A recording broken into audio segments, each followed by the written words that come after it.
Pedri নাকি Bellingham, কে সেরা? হয়তো কারো প্রশ্নের জবাবেই হুট করে বলে দেওয়া যাবে যে পেদ্রি অথবা বেলিংহাম, কিন্তু পরিসংখ্যান বেসড চিন্তা করলে তাদের দুইজনের প্লেয়িং স্টাইল সম্পূর্ণ আলাদা। তারা দুইজনই কিন্তু মিডফিল্ডার, কিন্তু মিডফিল্ডের ভিতরেও অনেক রকমের প্লেয়িং স্টাইল থাকে। যেমন পেদ্রি হচ্ছে একজন ডিপ লাইনিং প্লেমেকার, অপরদিকে জুড বেলিংহাম হচ্ছে একজন ক্রিয়েটিভ প্লেমেকার বা হোল্ড মিডফিল্ডার। আপনি বেলিংহামের থেকে মিডফিল্ড প্রেসিং অথবা গোল পাবেন, কিন্তু পেদ্রির থেকে আপনি গোল পাবেন না। এবং আপনি পেদ্রির থেকে পুরো গেম কন্ট্রোল করার অ্যাবিলিটি পাবেন, যেটা বেলিংহামের ভিতরে আপনি পাবেন না। পেদ্রি হচ্ছে মূলত একজন ডিপ লাইনিং প্লেমেকার। পেদ্রি যে কোনো দলের ডিপ থেকে খেলাটা শুরু করেন। পেদ্রি তাদের ফিল্ডের ডিবক্সের বাইরে থেকে অপোনেন্টের ডিবক্সের বাইরে পর্যন্ত যাবে। সে অপোনেন্টের ডিবক্সেও ঢুকবে না, নিজেদের ডিবক্সেও তেমন একটা থাকবে না।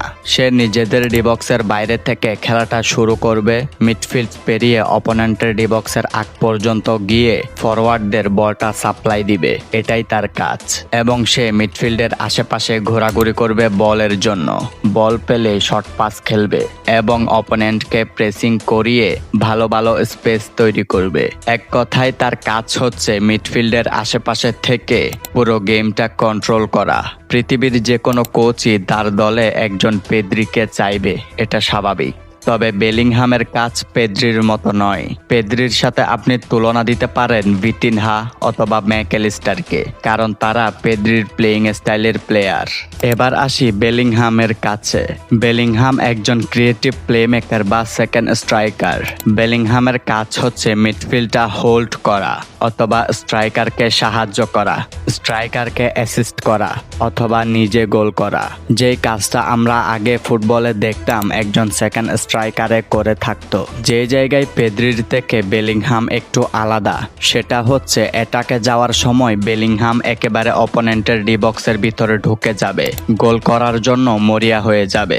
যে কাজটা পেদ্রি করবে না। পেদ্রি সহজেই অপোনেন্টের ডিবক্সের ভিতরে ঢুকে না।